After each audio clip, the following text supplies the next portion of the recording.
आप देख रहे हैं डीडी कशिर एहसास कशिर।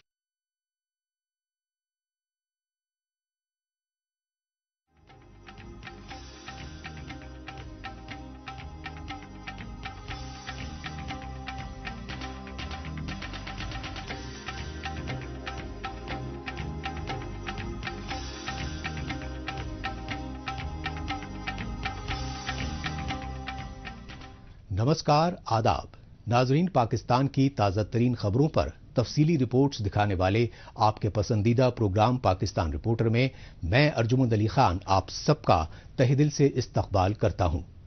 नाजरीन, आज के शुमारे में हम पाकिस्तानी फौज की जानिब से बलूचिस्तान में बढ़ते रियासती मजालिम और पाकिस्तान में माशी बदहाली और महंगाई को लेकर गम गुस्से की लहर पर खुसूसी रिपोर्ट्स दिखाएंगे। इसके साथ ही कराची समेत सिंध सूबे में बल्दियाती इंतखाबात में टाल मटोल के खिलाफ एहतजाजी मुजाहिरों के अलावा हफ्ते भर की कुछ चुनिंदा खबरें भी पेश करेंगे। लेकिन सबसे पहले डालते हैं एक नजर पाकिस्तान रिपोर्टर के आज के शुमारे की सुर्खियों पर। बलूचिस्तान में पाकिस्तानी फौज के निशाने पर इंसानी हुकूक रहनुमाओं के खानदान। शहबाज शरीफ की हुकूमत में बेकाबू महंगाई को लेकर गम गुस्से में पूरा पाकिस्तान। और कराची में बल्दियाती इंतखाबात में ताखीर पर सरापा एहतजाज जमात इस्लामी के लीडरान।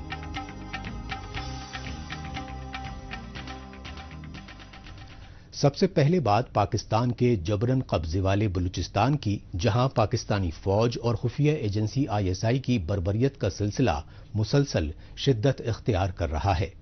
यही वजह है कि बलूचिस्तान में बढ़ते रियासती मजालिम के खिलाफ मुतासरा खानदान और इंसानी हुकूक कारकुनान आए रोज पाकिस्तान मुखालिफ एहतजाजी मुजाहिरे कर रहे हैं। लेकिन सितम ज़रीफी ये है कि पाकिस्तानी फौज और खुफिया एजेंसियां बलूचिस्तान में आज़ादी की मांग करने वाले बेगुनाह बलोचों को ही नहीं बल्कि इंसानी हुकूक कारकुनों के पूरे खानदान को टारगेट किलिंग का शिकार बना रही हैं। नाम डॉक्टर मेहरंग बलोच, बेटी शहीद सहाफी गफ्फार बलोच, बहन लापता निसार बलोच, पेशा इंसानी हुकूक कारकुन। I was at 9th class when the mutilated body of my father had been discovered. So my father was a political activist and he was also a government employee. He was arrested 2 times. For about 7 months we don't have any clue of him. 1st of July 2011 his mutilated body was found in Uttal. ये दर्द भरी दास्तां है पाकिस्तान के जबरन कब्जे वाले बलूचिस्तान की उस बेटी की 11 साल की उम्र में जिसके वालिद को शहीद कर दिया गया। पाकिस्तानी फौज और खुफिया एजेंसियों की जानिब से मेहरंग बलोच के वालिद गफ्फार बलोच को हस्बे दस्तूर अगवा करके मावराए अदालत कत्ल किए जाने की वजह ये रही कि वो जाने माने सहाफी थे जो बलूचिस्तान में बढ़ते पाकिस्तानी मजालिम के खिलाफ आवाज उठाते रहे। 2011 में मेहरंग बलोच के वालिद गफ्फार बलोच को शहीद करने के बाद दिसंबर 2017 में उनके भाई निसार बलोच को पाकिस्तानी फौज और खुफिया एजेंसी ISI ने जबरन अगवा करके लापता कर दिया। लिहाजा डॉक्टर मेहरंग बलोच अपने लापता भाई निसार बलोच समेत हजारों लापता बलोचों की बाजियाबी के लिए जद्दोजहद कर रही हैं। बलूच नस्ल कुशी पर इस रियासत का ये बयानिया कि जी बलूच को तो फौज मार रही है, बलूच का कत्ल तो फौज कर रहा है। नहीं, आज हम सब कहते हैं कि बलूच को सिर्फ फौज नहीं कत्ल कर रहा बल्कि इस रियासत का हर एक अदारा बलूच की कत्ल में मुलव्विस है। हमें कत्लेआम करने में इस मुल्क का तमाम पार्लिमानी अदारे, अदलिया, वकला बलूच की नस्ल कुशी में यकसा तौर पर शामिल है।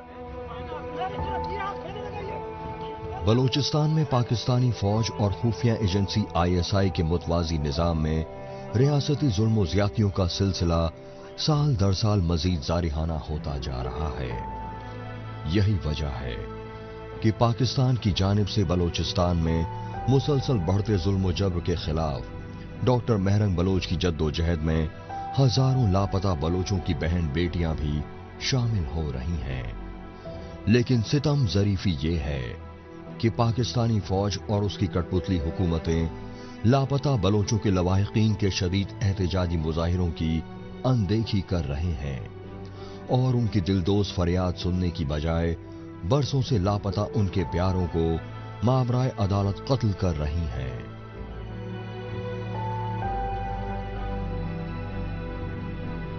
सात साल एक छोटा सा दिन नहीं है कि हम बोले। ये 7 साल हमने हर एक घंटा हर एक सेकंड जिस तरह जिया है इसका अंदाज़ा भी नहीं लगा सकते। ये डराया गया कि आप सोशल मीडिया पे चलेंगे या अपने हक के लिए आवाज़ उठाएंगे तो वो आपके भाई हमारे भाई को हमारे भाई को या मार देंगे या उसे कोई नुकसान पहुंचा देंगे। खुद को इस्लामी जमहूरिया मुल्क और रियासत मदीना कहलवाना चाहता है पाकिस्तान, लेकिन पाकिस्तानी रियासत में बेगुनाह बलोचों की जबरन अगवाकारी और उनके माबराए अदालत कत्ल को इंसानी हुकूक की खिलाफ वर्जी का सबसे संगीन मसला करार दिया जा रहा है। यही वजह है कि लापता बलोचों के मसले की पाकिस्तान में सिविल सोसाइटी और इंसानी हुकूक तंजीमें पुरजोर मजम्मत कर रही हैं। ऐसा ही एक इंसानी हुकूक इदारा है voice for Baloch missing persons, जो लापता बलोचों के हजारों लवाहिकीन के हमराह बलोचिस्तान की राजधानी क्वेटा से इस्लामाबाद तक तारीखी पैदल लॉन्ग मार्च कर चुके हैं। Voice for Baloch missing persons के नायब सरबराह मामा कदीर बलोच।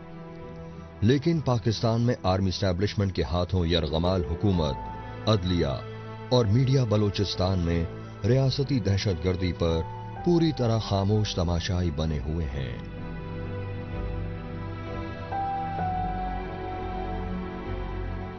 मैं जद्दोजहद कर रहा हूँ इंसानी हकूक़ के हवाले से लापता अफराद की बाजियाबी के लिए। उनके लिए ये एहतजाज मैंने शुरू किया है 27 जुलाई 2009 से। इसमें जो है ना इस वक्त जो हमारे पास तादाद है रजिस्टर्ड केसेस जो है हमारे इस वक्त 50,000 से अबाव है, जिसमें 350 खवातीन हैं, 170 के करीब नाबालिग बच्चे भी हैं। पाकिस्तानी फौज और खुफिया एजेंसी ISI के बढ़ते जुल्म और ज्यादतियों, खुसूसन लापता बलोचों के माबराए अदालत कत्ल की सच्चाई बलोचिस्तान में इज्तिमाई खबरों की दरियाफ्त से वक्तन फ़वक्तन मंजर-ए-आम पर आती रही। इसकी पुख्ता तस्दीक बलोचिस्तान के ज़ियारत शहर में 11 लापता बलोचों की मसख शुदा लाशें मिलने के हालिया इंसानियत सोज वाक़े से हो चुकी है। लेकिन पाकिस्तान में बलूचिस्तान से जुड़ी खबरों की नशरियात पर मुकम्मल पाबंदी नाफिज है। यही वजह है कि voice for Baloch missing persons और BNM यानी बलोच नेशनल मूवमेंट जैसे तंजीमों के अलावा बलोचिस्तान की सियासी और कौम परस्त जमातों के जिला वतन लीडरान बैरूनी मुल्कों में आए रोज पाकिस्तान मुखालिफ एहतजाजी मुजाहिरे करने पर मजबूर हो रहे हैं। इसकी एक बड़ी वजह यह है कि बलोचिस्तान में पाकिस्तानी फौज और खुफिया एजेंसी ISI अब बलोच ख्वातीन और बच्चों तक को जुल्म और ज्यादतियों का शिकार बना रही हैं।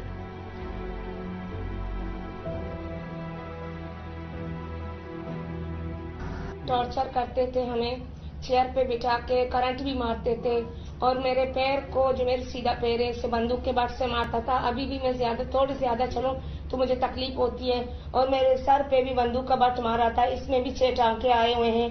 हम पे सुनने वाला देखने वाला कोई नहीं। हमें ये तक नहीं कहा जाता कि हमारे प्यारे सही सलामत हैं या नहीं। जिस तरह अभी ज़ियारत में वाक़या हुआ, जो मिसिंग पर्सन को बेदर्दी से शहीद करके उनकी लाश भी की गई।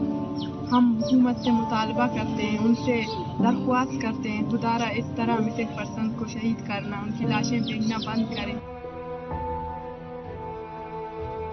बहरहाल पाकिस्तानी फौज और खुफिया एजेंसी ISI ने अब बैरूनी मुल्कों में रिहाइश पजीर बलूचिस्तान के जिला वतन लीडरान और सियासी कारकुनों तक को टारगेट किलिंग का निशाना बनाना तेज कर दिया है।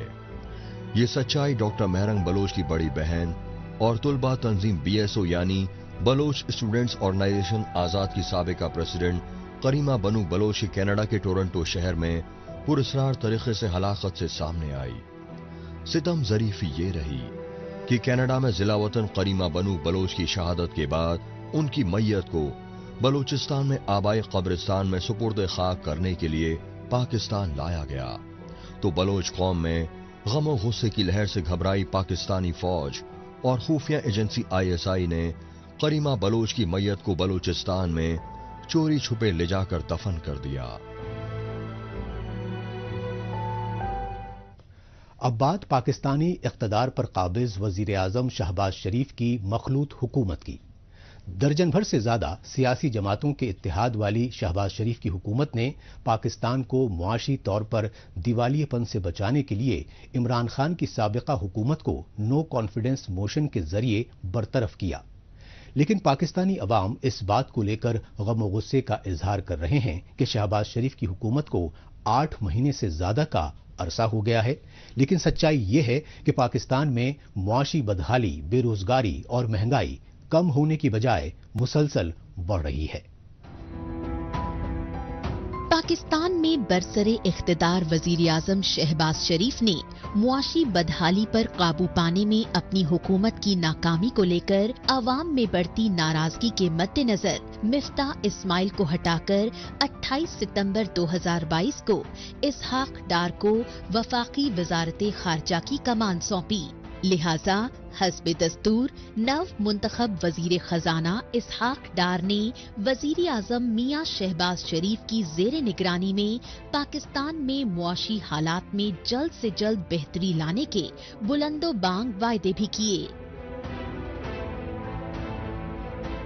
وزیر اعظم صاحب کے ساتھ تفصیلی مشورہ اور ان کی گائیڈنس میں یہ جو نئی قیمتوں کا متعین کیا گیا ہے اس میں پیٹرول میں 12 روپے 63 پیسے کی کمی ہے، ہائی سپیڈ ڈیزل اس میں 12 روپے 13 پیسے کی کمی کی جا رہی ہے، کیروسین آئل میں 10 روپے 19 پیسے کی کمی کی جا رہی ہے اور لائٹ ڈیزل آئل اس میں 10 روپے 78 پیسے کی کمی کے ساتھ یہ قیمتیں آج رات 12 بجے سے لاگو ہوں گی۔ پاکستانی وزیر خزانہ اسحاق ڈار کی یقین دہانی کے برعکس غریب عوام کو بڑھتی بے روزگاری اور کمر توڑ مہنگائی کی وجہ سے 2 وقت کی روٹی بھی دشوار ہو چکی ہے۔ معاشی تنگ دستی کی وجہ سے مختلف مسائل میں مبتلا لوگوں کا کہنا ہے کہ اب تو آٹا دال چینی کے علاوہ سبزیوں کی قیمتوں میں ہوئے بے تحاشا اضافے نے ان کا جینا ہی محال کر دیا ہے۔ یہ سب نااہلی ہے گورنمنٹ کی، جس کی وجہ سے یہ ہو رہا ہے۔ آپ اتنی دیکھیے سبزیاں اتنی مہنگی ہونی ہی نہیں چاہیے کسی بھی صورت میں، جب گورنمنٹ نے فیسلٹی دی ہے امپورٹ پہ، اور سیلاب کی حالت ہے ہماری اور ہمارے پاس فصلیں نہیں اور امپورٹ کر رہے ہیں، اس میں بھی ان کو بینیفٹ دے رہے ہیں، ٹیکس ایگزمپشن ہے ان کو۔ اس کے باوجود ٹماٹر 240 روپے کلو ہے، ہری مرچی جیسی جو ہے وہ 500 روپے کلو چل رہی ہے، آلو 75-80 روپے کلو چل رہا ہے اور پیاز 150 روپے کلو چل رہی ہے۔ کس وجہ سے؟ جب آپ نے ان کو ٹیکس فری چھوٹ دی ہوئی ہے امپورٹ کی اور پوری دنیا سے مال آ رہا ہے، تو آپ کو دیکھنا چاہیے کہ منڈی میں کون ایسا مجرمانہ کردار ادا کر رہا ہے جس کی وجہ سے اتنی مہنگائی ہوئی ہوئی ہے۔ تو گورنمنٹ کی نااہلی ہے، پرائس کنٹرول ہی نہیں ہے، جس کی وجہ سے عوام سفر کر رہی ہے۔ مہنگائی تو اس لیے ہوئی ہے نا، سبزی تو اس لیے کہ سبزی ساری بھیگ گئی ہماری، سیلاب اتنا آیا ہوا ہے، پانی اتنا بھرا ہوا ہے، ابھی سب امپورٹنٹ مال آ رہے ہیں باہر سے، تو ظاہر بات ہے باہر سے جب آئے گا تو قیمتیں تو بڑھیں گی۔ جب تک اپنی فصل تیار نہیں ہوتی تو سستائی تو نہیں ہوتی، لیکن جو چیز سستی ہے وہ تو پہلے گورنمنٹ کر دے سستی، پیٹرول ہے، بجلی ہے، گیس ہے، یہ تو گورنمنٹ کے اپنے اختیار میں ہے، کیا سمجھے کسی کے اختیار میں نہیں ہے۔ گورنمنٹ کو تو شرم ہی نہیں آ رہی بالکل، یہ تو چیزیں سستی کرے، پہلے یہ چیزیں سستی کرے، آٹومیٹک سب چیزیں سستی ہو جائیں گی۔ باتیں اتنی بڑی بڑی کرتے ہیں، کام کچھ کرتے نہیں ہے گورنمنٹ کے لوگ۔ پاکستان میں لا قانونیت اور بد انتظامی کے عالم میں چاروں صوبوں میں ہی ذخیرہ اندوز اور منافع خور سیلاب کی وجہ سے اشیاء خوردنی کی قلت کا بہانہ بنا کر غریب لوگوں سے منمانی قیمتیں وصول کر رہے ہیں۔ ایسے میں بے روزگاری اور مالی بدحالی سے دوچار غریب لوگوں کی مشکلات مزید بڑھ گئی ہیں۔ ہر چیز کی قیمتیں بڑھ رہی ہیں، پیاز کی نہیں ہر چیز کی، اور ہم لوگ بولتے کچھ نہیں ہیں، اس لیے یہ ہوتا رہے گا ایسا. آگے سے کوئی مہنگا نہیں آ رہا ہے، یہ خود کی بنائی ہوئی ساختہ ہے، قیمتیں بڑھائی ہوئی ہیں. آگے سے کوئی نہیں آ رہا، کھا ہی نہیں سک رہے ہیں لوگ جو ہیں، وہ کھانا نہیں کھا سک رہے ہیں ایک ٹائم کا بھی، بہت مشکل ہے. سیاسی عدم استحکام اور دہشت گردی کی پشت پناہی کی ریاستی پالیسی کی وجہ سے طویل عرصے سے پاکستان کے معاشی طور پر دیوالیے پن کے دہانے پر پہنچنے کی خبریں سامنے آ رہی ہیں. رہی صحیح قصر سیلاب کی تاریخی تباہ کاریوں نے پوری کر دی. حالانکہ پاکستان میں وزیر اعظم شہباز شریف کی مخلوط حکومت نے تباہ کن سیلاب کی آڑ میں عالمی برادری سے بے شمار مالی امداد بھی حاصل کی، لیکن عالمی امداد سے سیلاب متاثرہ خاندانوں کی مدد کرنے کی بجائے اسے اپنے عیش و آرام پر خرچ کر رہے ہیں. یہی وجہ ہے کہ پاکستان میں تباہ کن سیلاب کو آئے کئی مہینے کا عرصہ گزرنے کے باوجود حکومتی امداد سے محروم بیشتر سیلاب متاثرہ خاندانوں کو دانے دانے کے لیے غیر سرکاری اداروں سے ملنے والی خیراتی اشیاء خوردنوش پر قسم پرسی کی حالت میں گزر بسر کرنی پڑ رہی ہے.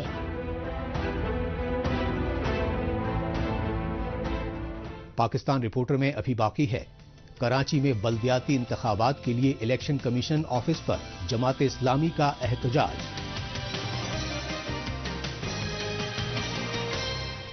لیکن اس سے پہلے وقت ہے پاکستان رپورٹر کے خصوصی سیگمنٹ تیز رفتار خبروں کا. آئیے اس خصوصی سیگمنٹ میں ہمیشہ کی طرح ڈالتے ہیں ایک نظر پاکستان کی ہفتے بھر کی کچھ چنندہ خبروں پر. پاکستان میں سابق وزیر اعظم عمران خان پر قاتلانہ حملے کے بعد حقیقی آزادی مارچ پھر سے بحال ہو گیا. 10 نومبر سے آزادی مارچ کی دوبارہ شروعات پنجاب صوبے کے اسی وزیر آباد شہر سے ہوئی جہاں عمران خان پر حملہ ہوا. پاکستان کے دارالحکومت اسلام آباد کی طرف بڑھنے والے اس آزادی مارچ کی قیادت عمران خان کی ہدایت پر اب پی ٹی آئی کے وائس پریزیڈنٹ شاہ محمود قریشی اور جنرل سیکرٹری اسد عمر کر رہے ہیں. عمران خان نے آزادی مارچ سے ویڈیو لنک خطاب میں بتایا کہ وہ آزادی مارچ کی کمان راولپنڈی پہنچنے پر سنبھالیں گے. ویڈیو خطاب کے دوران عمران خان نے سپریم کورٹ کے چیف جسٹس سے خود پر قاتلانہ حملے کی اعلیٰ عدالتی تحقیقات کروا کر قصورواروں کے چہرے بے نقاب کرنے کی اپیل کی. پاکستان کی اقتصادی راجدھانی کراچی میں پولیس نے انکاؤنٹر میں 3 دہشت گردوں کو مار گرانے کا دعویٰ کیا. کراچی پولیس کے اعلیٰ افسران کے مطابق انہیں گلبرگ علاقے میں ایک مکان میں دہشت گردوں کے چھپے ہونے کی خفیہ اطلاع ملی. لہٰذا پولیس ٹیم چشمدیدوں اور خفیہ اطلاعات پر کراچی کے گلبرگ علاقے میں ایک مکان کا تالا توڑ کر داخل ہوئی تو اس مکان میں موجود دہشت گردوں نے پولیس پر فائرنگ شروع کر دی. اس کے بعد پولیس ٹیم نے جوابی آپریشن میں تینوں دہشت گردوں کو ہلاک کر دیا. اس دوران آپسی فائرنگ میں ایک عام راہگیر کے زخمی ہونے کی تصدیق بھی کی گئی جسے علاج کے لیے ہاسپٹل میں بھرتی کروا دیا. لیکن کچھ جانکاروں نے پولیس پر جعلی مقابلے میں بے گناہوں کو مارنے کا الزام لگایا. پاکستان کی اقتصادی راجدھانی کراچی میں پشتون نوجوان نقیب اللہ محسود کو جعلی مقابلے میں قتل کے مقدمے میں مرکزی ملزم سابق ایس ایس پی راؤ انوار نے اے ٹی سی کورٹ میں پیشی کے دوران خود کو بے قصور بتایا. راؤ انوار نے اپنے ہی پولیس محکمے کے اعلیٰ افسران پر جاتی رنجش میں نقیب اللہ محسود اور اس کے 4 دیگر ساتھیوں کے فرضی مقابلے میں انہیں جان بوجھ کر پھنسایا. لیکن جنوری 2018 میں نقیب اللہ محسود اور اس کے ساتھیوں کے قتل کے خلاف وزیرستان سمیت پورے پاکستان میں شدید احتجاج پر تحقیقاتی ٹیم تشکیل دی گئی اور جی آئی ٹی یعنی جوائنٹ انویسٹیگیشن ٹیم نے سابق ایس ایس پی راؤ انوار کو فرضی مقابلے میں سیدھے طور پر قصوروار ٹھہرایا. تاہم اعلیٰ عہدوں کے لیے بے گناہوں کو جعلی مقابلوں میں قتل کرنے والے راؤ انوار بار بار غلط بیانی کر رہے ہیں. پاکستان میں اب اسلامی نظام کے تحت سود سے فری حکومت لانے کی کوششیں تیز ہو گئی ہیں. یہ سچائی پاکستان میں وزیر اعظم شہباز شریف کی حکومت میں وزیر خزانہ اسحاق ڈار کی جانب سے فیڈرل شریعت کورٹ سے سود سے پاک نظام کے خلاف نظر ثانی کے لیے دائر درخواستیں واپس لیے جانے سے سامنے آئیں کیونکہ فیڈرل شریعت کورٹ نے پاکستانی حکومت کو سودی نظام کے خاتمے کے لیے اسلامک بینک قائم کر کے مؤثر اقدامات کرنے کے احکامات دیے تھے. لہٰذا جمعیت علماء اسلام اور حکومتی اتحاد پی ڈی ایم کے چیئرمین مولانا فضل الرحمان کے مشورے پر وزیر خزانہ اسحاق ڈار نے فیڈرل شریعت کورٹ سے نظر ثانی درخواستیں واپس لے کر سودی نظام کے خاتمے کی سمت میں بڑھنے کا بھروسہ دلایا. FATF यानी फाइनेंशियल एक्शन टास्क फोर्स ने पाकिस्तान को ग्रे लिस्ट से तो निकाल दिया, लेकिन सच्चाई है कि पाकिस्तान में टेरर फंडिंग और मनी लॉन्ड्रिंग बदस्तूर जारी है। ये सच्चाई पाकिस्तान की इक़्तिसादी राजधानी कराची में एक आला पुलिस अफसर के खाते में अचानक 10 करोड़ रुपए की बड़ी रकम मुंतकिल किए जाने से सामने आई। ये सनसनीखेज वाकया कराची के बहादुराबाद इलाके में पुलिस थाने के आला ऑफिसर के बैंक खाते को मुंजमद किए जाने से मंजर-ए-आम पर आया। हालांकि पुलिस ऑफिसर ने अपने खाते में मुंतकिल 10 करोड़ रुपए से नाताल्लुकी जाहिर करके पीछा छुड़ाने की कोशिश की, लेकिन बैंक इंतजामिया ने इससे पहले लड़काना और सखन में बेनामी खातों में करोड़ों रुपए की मुंतकिली के वाकयात की वजह से इस मामले की मुकम्मल तहकीकात करने की बात कही। अब रुख करते हैं पाकिस्तान के सबसे बड़े तिजारती शहर और सिंध सूबे की राजधानी कराची का और जायजा लेते हैं सिंध सूबे में PPP यानी पाकिस्तान पीपल्स पार्टी की जानिब से कराची में बल्दियाती इंतखाबात में टालमटोल के लिए इख्तियार किए जा रहे ताखीरी हरबों को लेकर हिज़्ब मुखालिफ जमातों में बढ़ती बेइत्मीनानी का। इस बेइत्मीनानी का इजहार करने के लिए कराची में Jamaat Islami election commission of Pakistan के जानिबदाराना रवैये के खिलाफ बार बार एहतजाजी मुजाहिरे कर रही है। ये एहतजाजी मनाजिर हैं पाकिस्तान के इक़्तिसादी और सिंध सूबे की राजधानी कराची के, और कराची में इलेक्शन कमीशन ऑफ पाकिस्तान के जानिबदाराना रवैये के खिलाफ सरापा एहतजाज मजहबी सियासी तंजीम जमात इस्लामी के लीडरान और कारकुनान।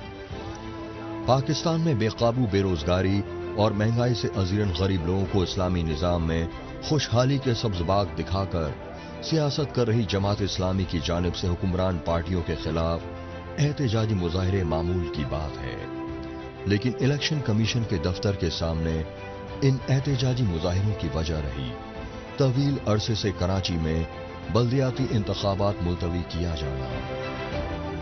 यहाँ पर इसलिए आए हैं कि तो ये शहर कराची का जमहूरी हक एहतजाज रहेगा। इलेक्शन कमीशन ने सल्ब किया है, हमें यहाँ ज़िमनी इंतखाब हो रहे हैं, लेकिन बल्दियाती इंतखाब की पूरे मुल्क कराची में बिला किसी जवाब के जो है वो मुलतवी कर दिया गया है, क्योंकि बल्दियाती इंतखाबात के जरिए ही कराची के हालात तब्दील होंगे।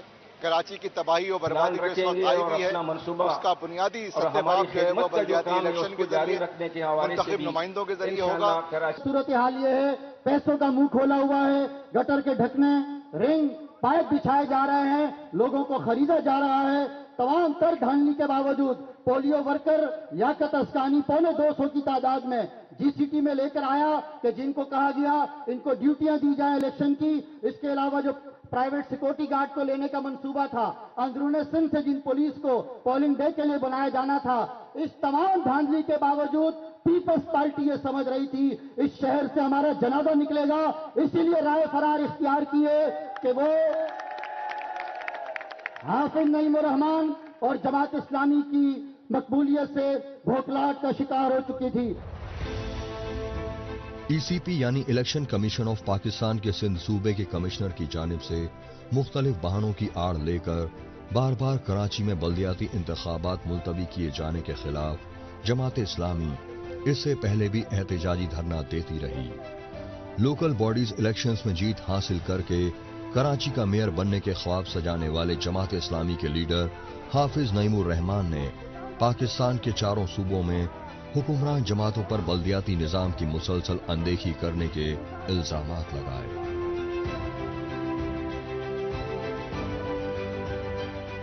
ये बहुत अफसोसनाक है कि पाकिस्तान में जो जमहूरी जमातें हैं वो जमहूरियत की जो नर्सरी है उसको कभी भी ये इख्तियार नहीं देती कि जिसके नतीजे में जमहूरियत परवान चढ़े, और वो लोकल बॉडीज़ को इनकाद उसका कराने से कतराते हैं।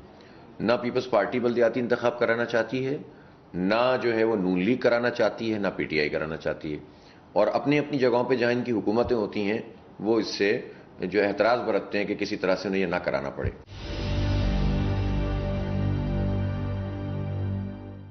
पीपल्स पार्टी ने 2009 से लेकर 2015 तक एडमिनिस्ट्रेटर्स के जरिए से सिंध की बल्दियाती इदारों को चलाया था। फिर कोर्ट के कहने पर इन्हें इलेक्शन कराना पड़ा था। 2020 में इसकी मुद्दत मुकम्मल हो गई और 2 साल से इन्होंने इलेक्शन नहीं कराया। अफसोस की बात यह है कि इस पर बड़ी पॉलिटिकल पार्टीज आवाज़ नहीं उठाती, और अगर आवाज़ उठाती हैं तो सिर्फ एक रिकॉर्ड पे लाने के लिए कोई जिद्दोजहद नहीं करती। सिर्फ जमात इस्लामी है जो यकीन रखती है कि डेमोक्रेसी जो है वो बल्दियाती इदारों के बगैर और हुकूमतों के बगैर مکمل ہی نہیں ہوتی بلکہ شروع ہی نہیں ہوتی. یہ آمرانہ مزاج ہے ان پارٹیوں کا.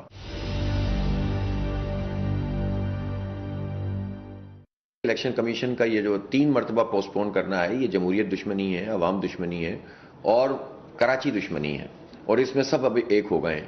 ہم نے الیکشن کمیشن آف پاکستان کو بہت واضح طور پر جو ہے وہ چیزیں لکھ کر دیں کہ اگر یہ پولیس کی نفری نہیں لگانا چاہتے اور بہانہ بنا رہے ہیں تو آپ آرمی کو اور رینجرز کو اور ایف سی کو دعوت دیں. اور انہوں نے پہلے تو یقین بھی دلایا کہ الیکشن ہوگا، لیکن بعد میں کہا کہ اویلیبل نہیں ہو رہی ہے، اور ہم نے پوچھا ہے اور انہوں نے منع کر دیا. ہمارا اس میں پلی یہ ہے کہ یہ پوچھنے کی بات نہیں ہے. الیکشن کمیشن آف پاکستان اس بات کا اختیار رکھتا ہے کہ وہ آئین کی آرٹیکل 220 کے تحت پاکستان کے کسی بھی ادارے کو، چاہے آرمی ہو، فوج ہو، رینجرز ہو، ایئر فورس ہو، ایجوکیشن ہو، ہیلتھ ہو، کسی بھی ڈپارٹمنٹ کے لوگوں کو الیکشن کے لیے بلا سکتے ہیں.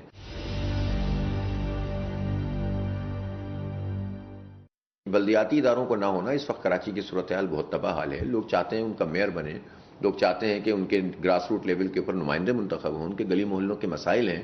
کراچی تباہی کے دہانے پہ کھڑا ہوا ہے، اور کرپشن اور لوٹ مار کا بازار ہے جو سندھ حکومت نے گرم کیا ہوا ہے. تو اس لیے میں سمجھتا ہوں کہ ایک طرف جماعت اسلامی ہے اور دوسری طرف تمام پارٹیاں ہیں. اور کراچی کے جتنے جینوئن ایشوز ہیں، مثلا کہ الیکٹرک مافیا کا مسئلہ ہے، وہ پوری مافیا بنی ہوئی ہے، تو اس پہ ساری پارٹیاں ایک طرف ہیں اور جماعت اسلامی اور کراچی کے عوام دوسری طرف ہیں. اسی طرح سے مردم شماری کے مسئلے پہ جماعت اسلامی اور کراچی کے عوام کا ایک موقف ہے کہ ہماری گنتی پوری کرو. وہ باقی ساری پارٹیاں مل کر جو ہے وہ مردم شماری میں تاخیر کر رہی ہیں اور انہوں نے غلط نوٹیفائی کیا ہے. اور بھی بہت سارے ایشوز ایسے ہی ہیں. آخر میں وقت ہے سوشل میڈیا خصوصاً ٹویٹر پر اس ہفتے سرخیوں میں چھائی رہیں پاکستانی خبروں پر ایک نظر ڈالنے کا.